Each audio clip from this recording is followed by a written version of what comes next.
warahmatullahi wabarakatuh.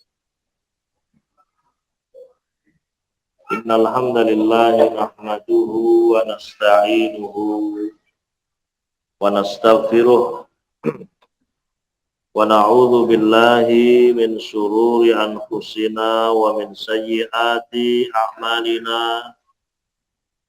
May yahdihillahu fala mudhillalah wa may yudlil fala hadiyalah. Asyhadu an la ilaha illallah wahdahu la syarikalah wa asyhadu anna Muhammadan abduhu wa rasuluh. Ya ayyuhalladzina amanu taqullaha haqqa tuqatih wa la tamutunna illa wa antum muslimun. Ya ayyuhan nasu taqu rabbakumul ladzi khalaqakum min nafsin wahidah wa khalaqa minha zawjaha wa batha minhuma rijalan katsiran wa nisaa'a wattaqullaha alladzi tasaaluna bihi wal arham innallaha kana 'alaikum raqiba. Ya ayyuhalladzina amanu taqullaha wa qulu qawlan sadida yuslih lakum a'malakum wa yaghfir lakum dhunubakum wa may yuti'illaha wa rasulahu faqad faza fawzan 'azima. Amma ba'du. Ma'asyiral muslimin wal muslimat rahimani wa rahimakumullah. Pada kesempatan yang mulia ini, marilah kita bersyukur pada Allah Azza wa Jal atas karunia-Nya dan nikmat dari Allah Subhanahu wa Ta'ala.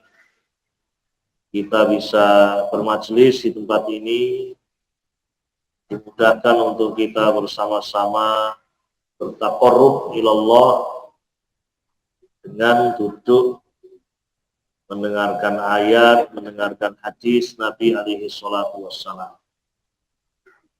Mudah-mudahan majelis kita ini, ma'asyiral muslimin rahimani wa rahimakumullah, diridhoi oleh Allah Subhanahu, dijadikan sebagai majelis yang mubarakan, dibarokai dan juga marhuman dirahmati Allah Subhanahu. Ma'asyiral muslimin rahimani wa rahimakumullah. Pembahasan kita kali ini terkait dengan satu hal yang kita yakini bersama, bahwa agama Islam ini dijaga oleh Allah Subhanahu wa Ta'ala, dijaga kemurniannya, dan penjagaan itu ya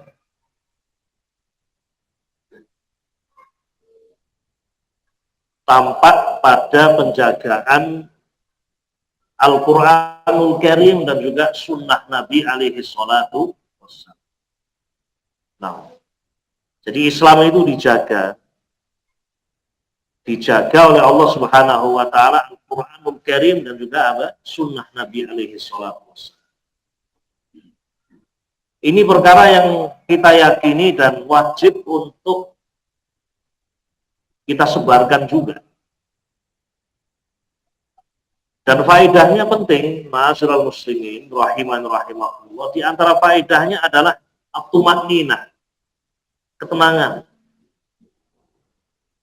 Karena kalau kita yakin sesuatu itu murni, ya, kita akan apa? Tenang, yakin. Jangankan urusan ini, urusan agama, urusan dunia saja kita mencari kemurnian. Ya, masih asli mas somora. Ya. Ada orang datang kepada kita ngajak apa namanya? Usaha. Kita tenanan ngajak apa ngapusi. Dalam urusan dunia kan seperti itu. Kita ingin mencari ketulusan. kemurnian. Nah, orang memberikan nasihat kepada kita serius atau dusta. Kan demikian. Lalu bagaimana dengan sesuatu yang kita yakini, sesuatu yang kita jadikan sebagai pegangan hidup, sesuatu yang itu merupakan pegangan kita semuanya, yaitu Islam. Walhamdulillah, kita bersyukur pada Allah, ternyata Islam itu dijaga oleh Allah. Artinya tidak ada alasan di hadapan Allah untuk mengatakan, ya Allah, Islam memang sampai kepada kita, tapi Islam itu sudah tidak murni, ya Allah. Kita tidak mungkin lagi mengetahui Islam yang benar. Itu tidak bisa kita katakan. Karena Allah Subhanahu wa Ta'ala menjaga Islam yang murni itu sampai hari kiamat. Adapun adanya penyelisihan, penyimpangan, tawaif, kelompok-kelompok yang menyimpang itu bagian dari ujian. Allah Subhanahu wa Ta'ala menakdirkan itu terjadi, ikhtilaf, perselisihan, untuk menguji siapa orang yang jujur dan tidak jujur. Nah, Nabi alaihi salatu wassalam ngendika tadi setunggalin hadis, fa innahu man ya'ish minkum fasayara ikhtilafan katsir. Siapa di antara kalian yang berumur panjang, niscaya kalian akan melihat perselisihan yang banyak. Muncul Khawarij, muncul Rafidhah, muncul Qadariyah, orang-orang yang mengingkari takdir. Muncul orang-orang yang mencela sahabat, muncul orang-orang yang merusak Islam dengan muhdatsatul umur, dan perkara-perkara yang baru dalam agama. Itu sesuatu yang memang sudah Allah takdirkan, sunnatullah. Ujian memang. Agar terpisahkan mana yang khabith dan mana yang thayyib. Agar terpisahkan mana orang-orang yang betul-betul jujur dan orang-orang yang dusta. Nah, niku Rasul alaihi salatu wasallam sampun paring bimbingan supados kula panjenengan sami kita semuanya itu tetap berada di atas koridor yang benar. Nabi mengatakan fa'alaikum bisunnati wa sunnatil khulafa'ir rasyidin al-mahdiyyin tamassaku biha wa 'addu 'alaiha bin nawajid. Ketika kamu melihat perselisihan yang demikian banyak, kewajiban kalian adalah mencari yang benar. Dan itu dijaga oleh Allah Subhanahu wa Ta'ala sampai hari kiamat. Sehingga tidak kemudian disuruh mencari, tetapi yang dicari tidak ada. Kita disuruh mencari, dan yang dicari itu ada. Alaikum bisunnati, hendaknya kalian berpegang teguh dengan sunnahku. Sunnahku maksudnya jalanku. Masuk di dalamnya Al-Quranul Karim dan apa? Hadis. Alaikum bisunnati, wajib atas kalian untuk berpegang teguh dengan jalanku. Al-Quran, wal-Hadis, wa sunnatil khulafa ar-rasyidin, dan jalannya al-khulafa ar-rasyidun, para sahabat. Tamassaku biha, berpegang teguhlah dengan jalan itu, wa'abdu 'alaiha bin nawajid, dan gigitlah dengan gigi-gigi geraham kalian. Nah, jadi kita harus memahami dari hadis ini bahwa Al-Quran dan Sunnah dijaga oleh Allah. Lah kalau Allah dawuh kita untuk berpegang dengan Al-Quran dan Sunnah, sementara Al-Quran dan Sunnah tidak ada, berarti tidak ada faedahnya Allah merintahkan kita untuk apa? Berpegang pada Al-Quran dan Sunnah yang sudah ada.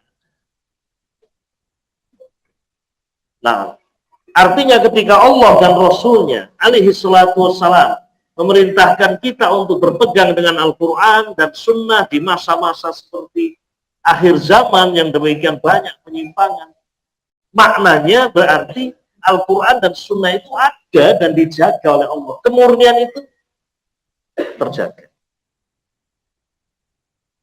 Nah itulah.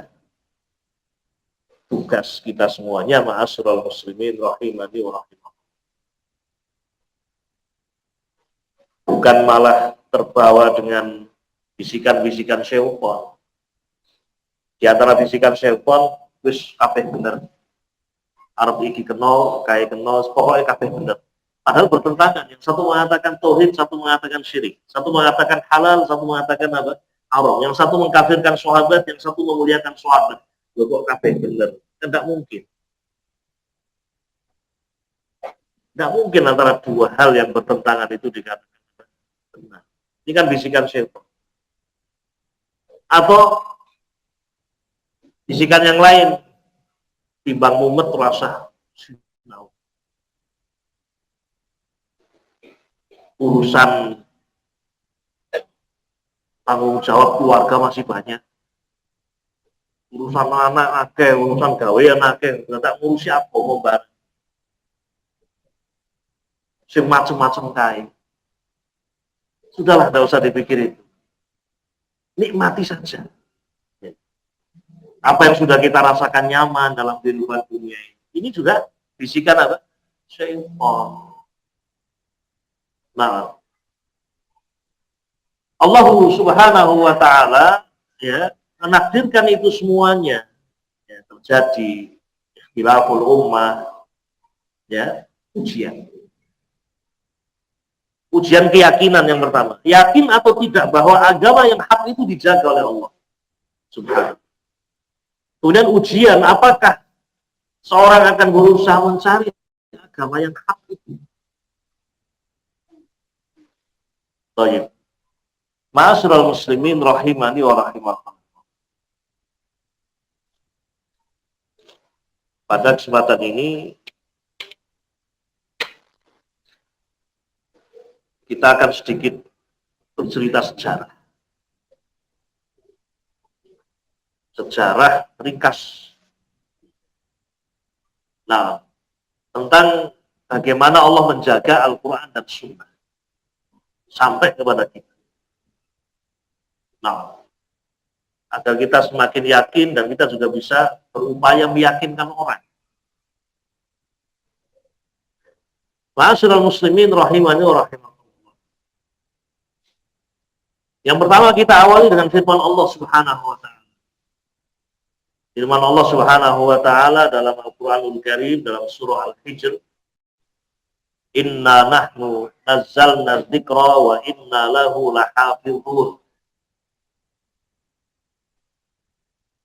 Sesungguhnya kami Allah yang menurunkan dzikra Al-Qur'an wa inna lahu lahafizun, dan kami pula lah yang menjaganya. Ini menjadi dasar dan pokok keyakinan seorang muslim. Ini kan janjinya Allah. Sesungguhnya kami Allah yang menurunkan dzikra. Dzikra adalah Al-Qur'an. Wa inna lahu lahafizun, dan kamilah, yani Allah yang menjaga Al-Qur'an ini, yang menjaga dzikra tadi. Janji Allah Subhanahu wa taala adalah sesuatu yang pasti.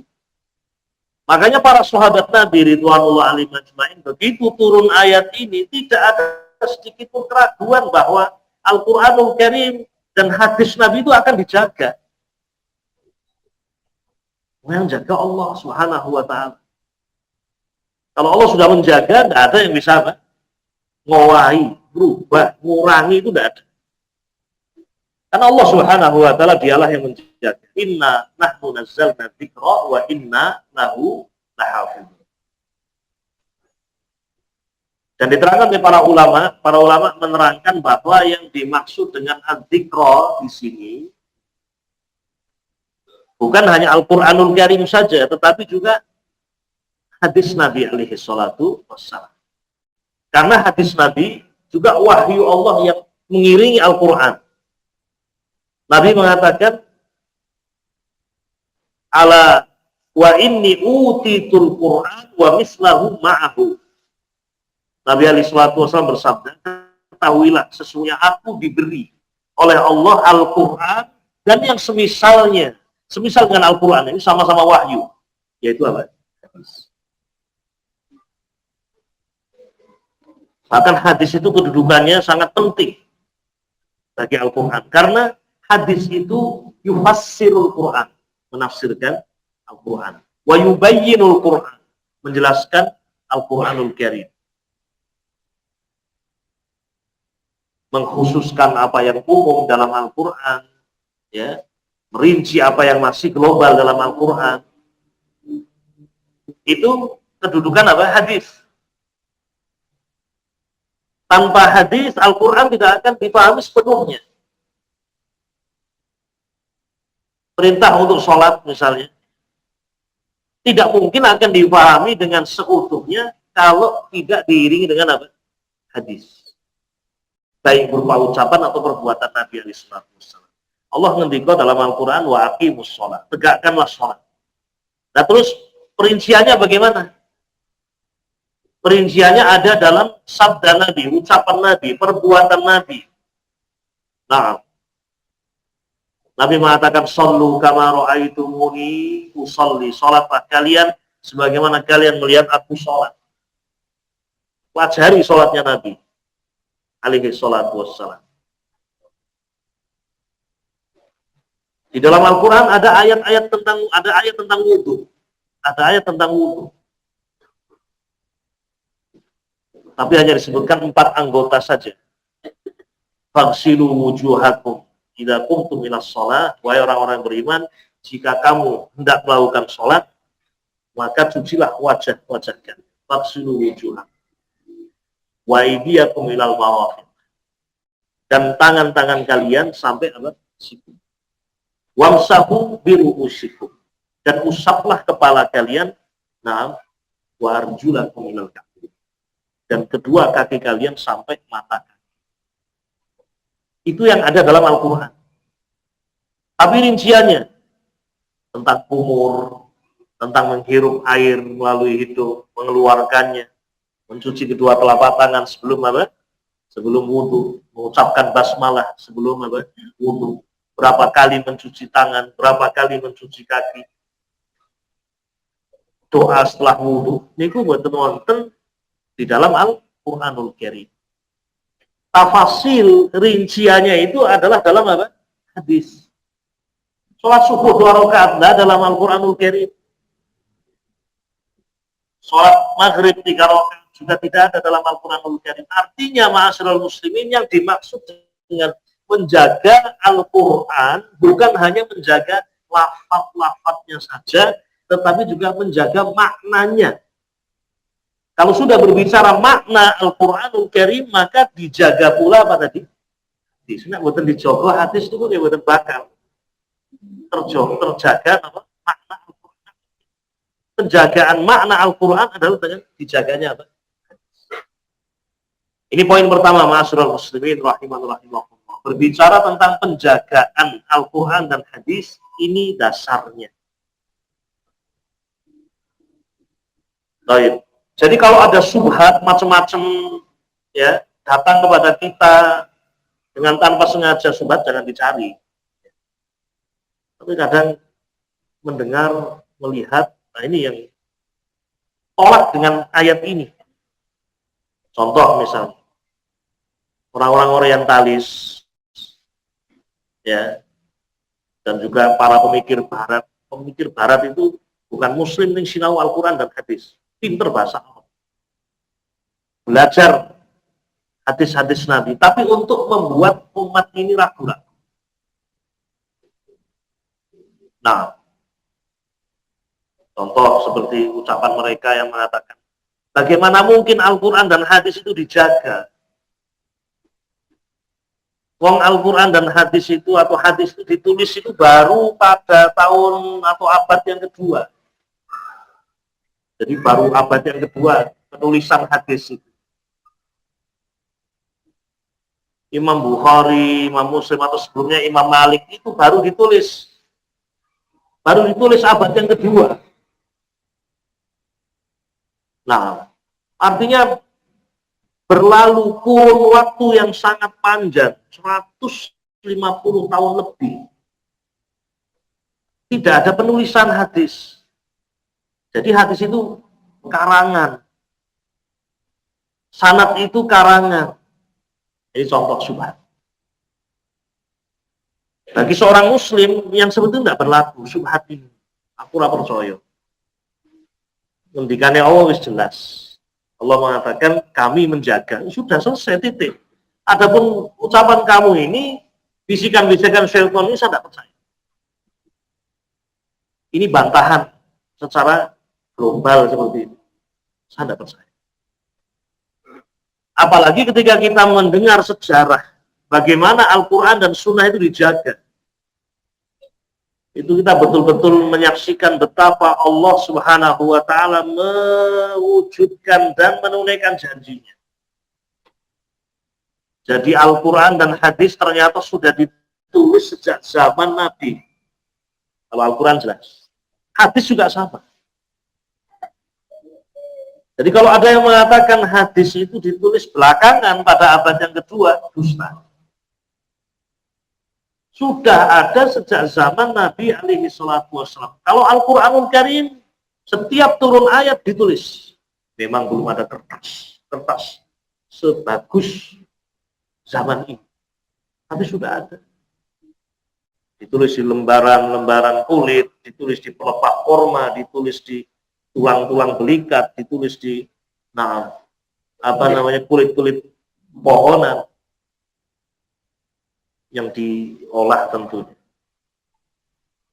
Jadi ditulis, bukan hanya ditulis, dihafalkan.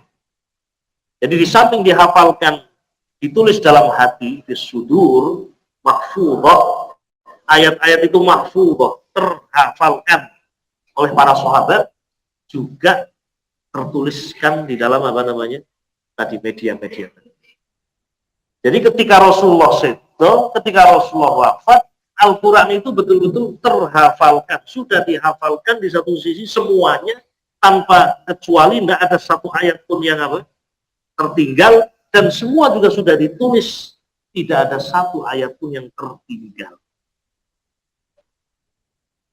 Dan setelah Rasulullah Shallallahu Alaihi Wasallam wafat, Abu Bakar As-Siddiq memerintahkan, ada tim yang dibentuk, di antaranya sahabat Zaid bin Sabit, ada sahabat Utsman bin Affan, beberapa sahabat penulis wahyu Nabi.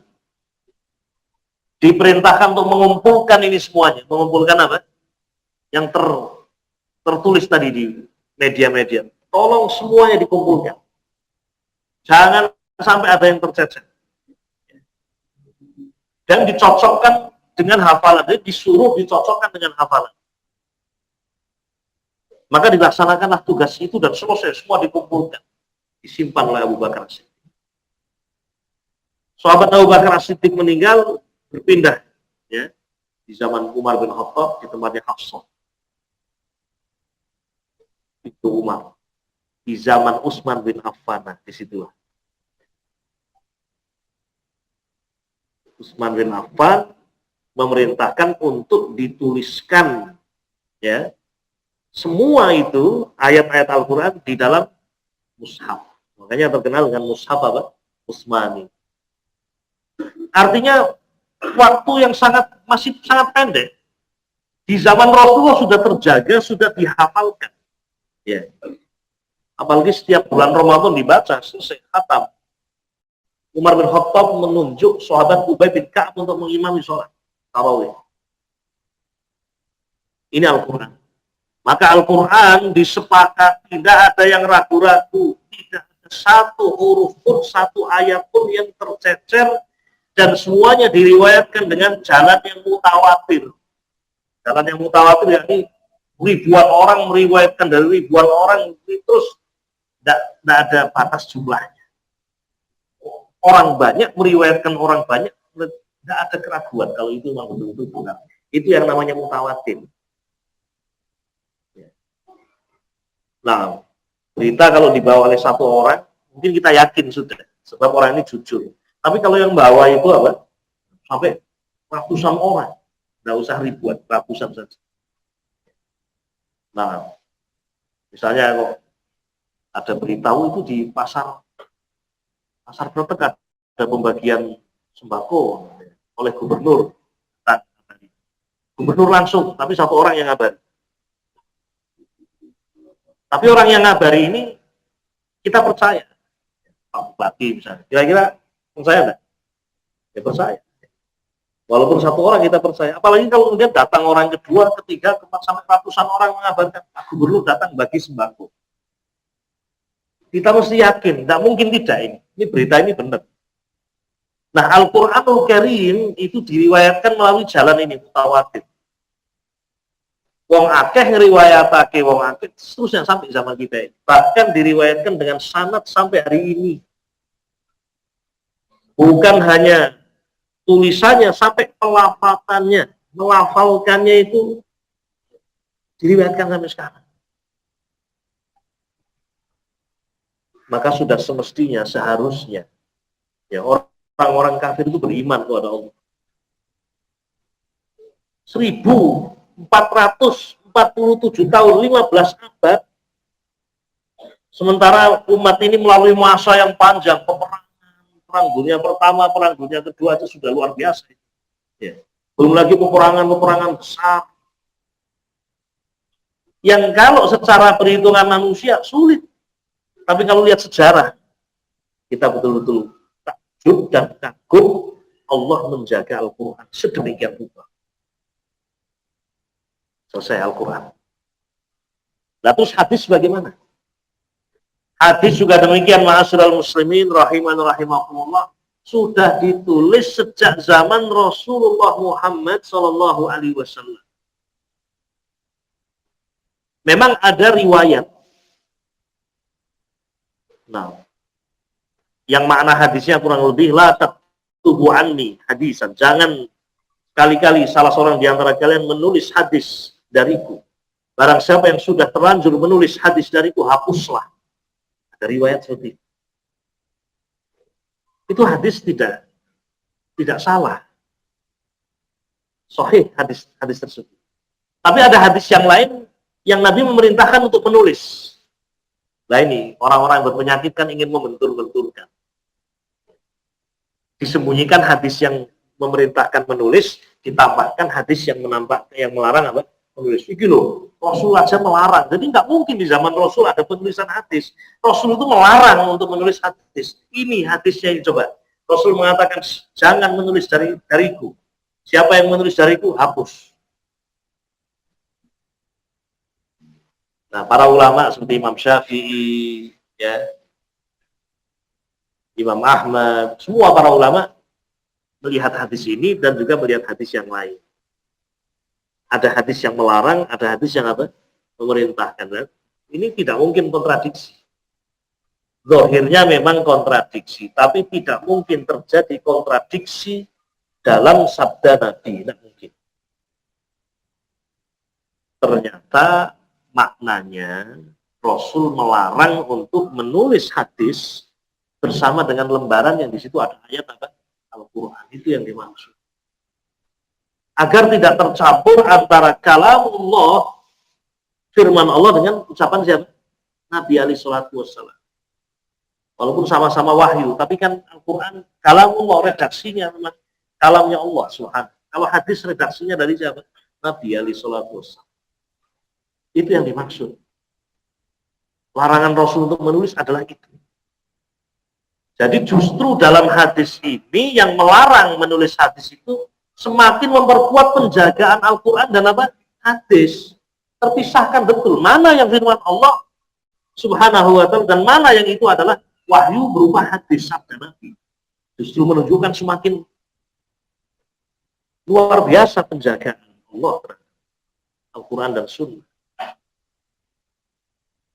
Adapun tentang hadis, tentang dituliskannya apa namanya hadis di zaman Nabi alaihi salatu wasallam, diantaranya adalah apa yang diucapkan oleh Abu Hurairah. Abu Hurairah pernah mengatakan, tidak ada orang yang hadisnya lebih banyak dari saya, kecuali Abdullah bin Amr ibn As.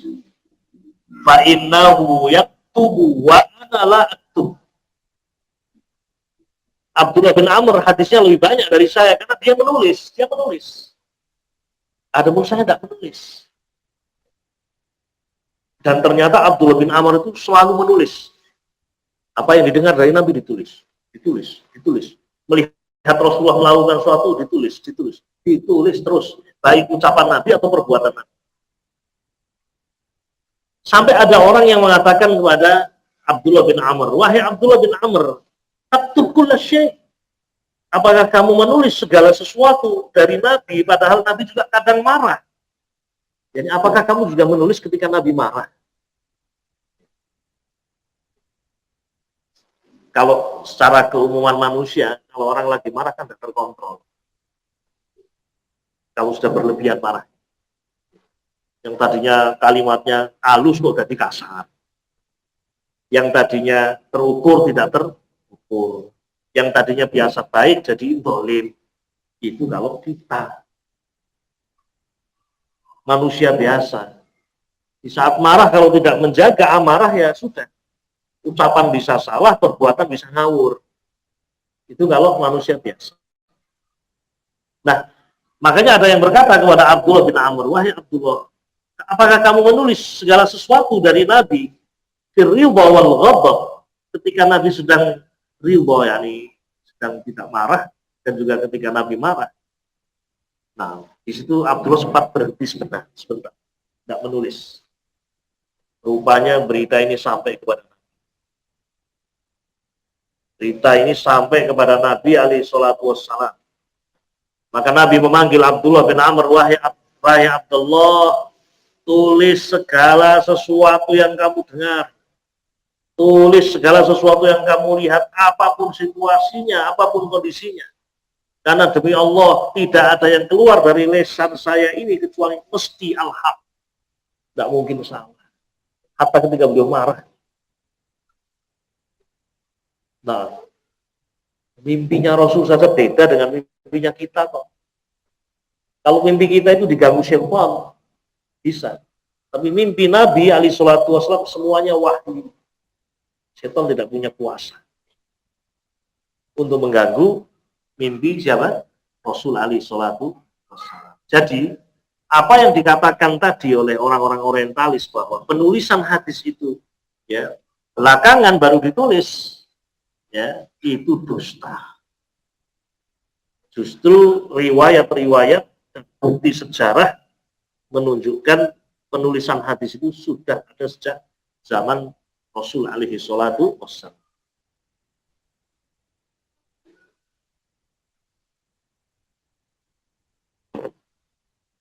Kemudian sedikit mengulas sejarah dengan ringkas. Di antara bentuk penjagaan Allah tadi sudah Al-Quran dan hadis ditulis sejak zaman Nabi. Ini bentuk penjagaan terhadap syariat. Al-Quran ditulis sejak zaman Nabi dan sudah terkumpul dalam mushaf di zaman Utsman bin Affan. Kemudian yang kedua, hadis juga sudah ditulis sejak zaman Nabi alaihi salatu wassalam. Dan yang ketiga, Allah Subhanahu wa taala ya memudahkan atas umat ini dengan adanya sebuah ilmu yang namanya ilmu isnad. Ilmu isnad, ilmu sanad. Yaitu ilmu tentang memastikan keabsahan berita dengan melihat para pembawa berita. Di zaman Nabi alaihi salatu wassalam belum ada sanad, itu belum ada. Karena para sahabat langsung menerima berita dari siapa? Nabi. Tidak perlu sanad. Apa perlunya sanad di zaman Nabi? Makanya dikatakan kanu la yas'aluna 'anil isnad. Dulu para sahabat tidak pernah bertanya tentang sanad. Falamma waqa'atil fitnatu, tetapi ketika terjadi fitnah, terjadi pembunuhan Utsman bin Affan pada tahun 35 Hijriah. Ini sebuah proses. Kalau tahun 35 Utsman wafat berarti 24 tahun setelah Rasulullah sedo. Rasul wafat tahun 11. Utsman bin Affan terbunuh pada tahun 35. Artinya 24 tahun kurang lebih. Dan selama 24 tahun ini ada rangkaian sejarah juga. Intinya pada tahun 35 itu, para ulama sudah betul-betul mengharuskan untuk bertanya tentang sanad. Falamma waqa'atil fitnah, ketika terjadi fitnah, yakni terbunuhnya Utsman bin Affan, sa'alu 'anil isnad. Mereka semua para ulama bertanya tentang sanad. Fayanzuru ila ahli sunnah, maka mereka lihat jika yang membawa berita itu adalah ahli sunnah, fayakhudhu hadisahum, diambil hadisnya. Walamma atau